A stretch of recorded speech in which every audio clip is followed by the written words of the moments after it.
Hello all of my lovely friends. Today we're going to talk about something a little different. We are actually going to talk about an airplane. The plane we're going to talk about is a DC-3. It was first owned by the DuPont family. It was built during World War II, 1943. It was later owned by Jerry Lee Lewis.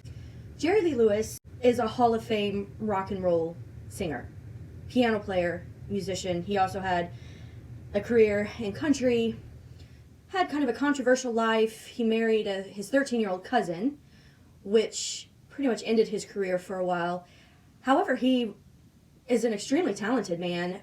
He was played by Dennis Quaid in a movie in 1989 called Great Balls of Fire, which is his most famous hit. He also had the song Whole Lotta Shaking Going On. He was a kind of a crazy man on stage. He would really bang on the piano. I've seen him put his leg over the piano so that he's playing underneath his leg. Just kind of crazy antics on stage that made him extremely popular and famous. Well, he owned this DC-3 that you're going to hear about today. It was later purchased by Rick Nelson, who also was a fabulous musician. Very different style of music. He did a lot of kind of romantic songs.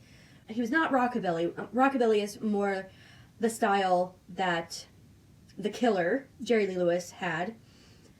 Rick Nelson was born into a performing family. His parents were Ozzie and Harriet. He was on the television show with his brother David and his parents, and he was a heartthrob. Girls were just crazy over him. They had pictures of him on their bedroom walls. He was a teen idol.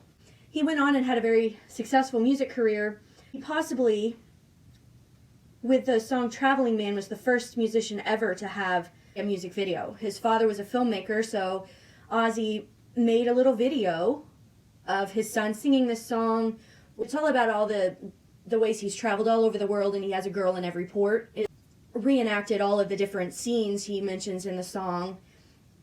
There wasn't really a place for it to air the way we have music channels today, so I don't know how many people actually saw it, but it may have been the first music video ever made. He bought this plane in the early 80s, and he had really fixed it up. It looked really nice. But he would, unfortunately, die in this airplane in a really horrific way. But what you're about to hear is actually me interviewing my father, and actually you don't hear me much. I just am letting him tell the story about when he worked from 1967 to 1972. He worked at the Memphis International Airport with the private planes that were kept there.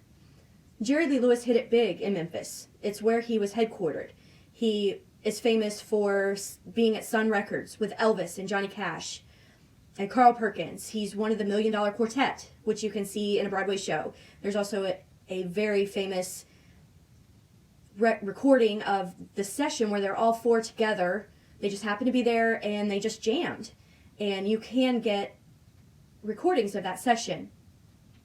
But what you're going to hear now are some stories I've grown up hearing about my father's time working at Memphis International Airport. I got a job at Memphis International Airport, and my first day I started was September 1st, 1967.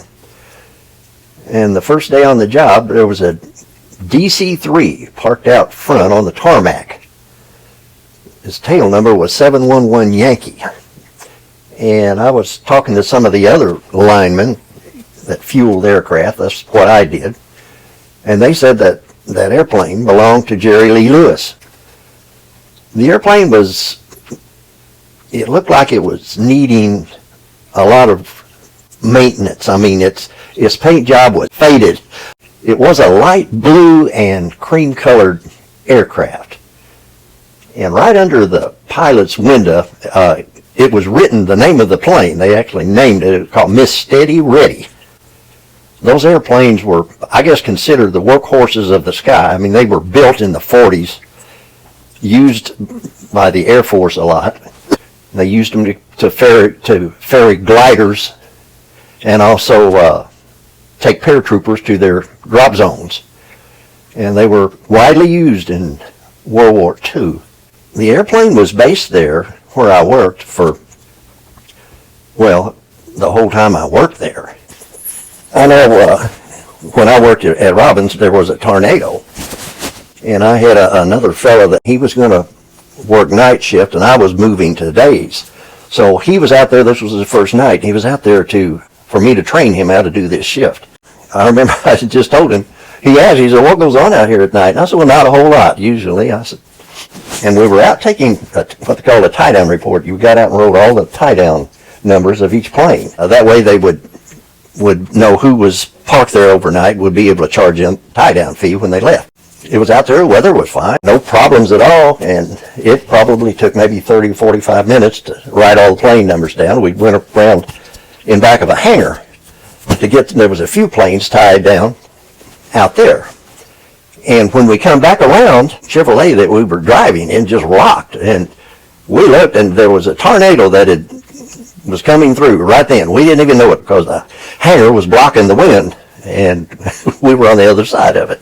We come down, come around the hangar, we looked, and Jerry Lee Lewis's 711 Yankee had jumped its chocks, and the wind was pushing it through two lines of tied down airplanes, and it was just wiping them out one by one until it finally got enough wreckage in front of it that it stopped it. Airport right there, that little fixed base operation that I worked at, it tore it up pretty good. I mean, there was planes that had tied down, flipped over on its back and broke the chains. What was kind of amazing, there was one, Cessna 421, that was parked right out in front of the building. The pilot said, we'll be coming back real soon, said don't tie it down or anything, just leave it parked. After it was all over, I told this new guy, that airplane was still sitting there, but I told him, I said, wasn't that airplane parked the other way? And he looked, we went out there and looked, and sure enough, this tornado had picked this airplane up, turned it 180 degrees, and set it right back down where it was, but it wasn't under the chocks anymore where it had set. That was about the one airplane that didn't get the one that was not tied down. That was kind of funny. But I think he said something like, I thought you said nothing ever happens around here at night. Now, the one time that I was on evening shift, we were going to park the aircraft on the tie down where it was supposed to go, and there was a whole lot of other airplanes that was tied down behind it. And I had these new guys that was working, and they weren't too up on everything, but I was driving the tug and pushing the aircraft back into the tie down spot that it was supposed to go. But there were planes tied down all around each side of it, and this is one big airplane. And I told him, I said, be sure and watch. Make sure I don't push this airplane into one of these planes. I was easing it on back, pushing it on back, and all at once I saw one of the planes on the side just kind of rock a little bit. And I said, what was that? And one of them said, you hit that airplane right there.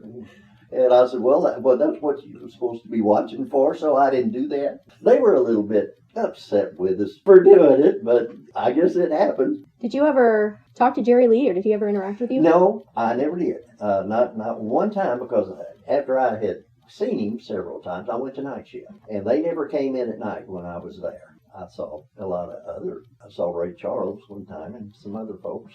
I never did meet Jerry Lee Lewis. I never said anything to him, but I did see him from a distance. Shortly after that, I went to nights. The pilot's name was Les Long. He always flew the airplane while I was there. One of the other linemen talked to him and told me Les Long had told this other lineman that he thought the airplane was, exact words was, a death trap. Evidently, he was right, because people did wind up getting killed in it. This airplane was owned by Jerry Lee Lewis and then Rick Nelson, who later died in the plane. Was that heater that malfunctioned in there when you saw the plane, or was that an addition later? Well, the heater was in there. Now, the report I heard after the crash, what they thought had went wrong with the airplane was the cabin heater. But they were having, the pilot and co-pilot reported they were having trouble with the heater, trying to get it to come on and operate securely. And they had turned it on, and they got a light that meant that it was overheating. He reportedly turned the heater off, but it started getting cold in the aircraft, and Rick Nelson wanted some heat in there, so he turned it back on again. A little later, one of the guys come forward from the Stone Canyon van, and he reported that there was smoke coming up between the floorboard. So that he immediately shut what had happened, that the heater line, that it was a oil-based heater, and the line leading to the heater had been replaced 6 years before. But evidently through vibrations, it had worn a small pinhole, probably in the fuel line that was carrying the fuel. And it was most likely spraying a fine mist of this, and I guess it coated all the underneath the belly of the airplane, underneath the floorboard, which would have been a very flammable situation. There was some kind of a spark that caused the fire. But the pilot, I think they had taken off from Guntersville, Alabama, and they were going to Dallas, Texas. He had a sold-out New Year's Eve concert, and they were going to that. It was DeKalb, Texas. The pilot had called in emergency to the nearest airport, and he told them that we have an emergency, we need to land quickly. And the airport said they're 20 miles out from the airport. And the pilot reported back, he said, we can't make it that far. We're going to have to put it down. So they landed, crash landed. It was more of a crash landing than anything. Rick Nelson and his fiancée and his whole band, the Stone Canyon Band, were killed in the crash. Pilot and co-pilot were able to escape through the windows in the cockpit, but they had a fall of 15 feet, and both were burned, were hurt pretty bad. I don't know if they were hurt when they fell or not, but those two were the only survivors. When we talked before, you told me about how you had many times stood in the spot where all those people were found. Yeah.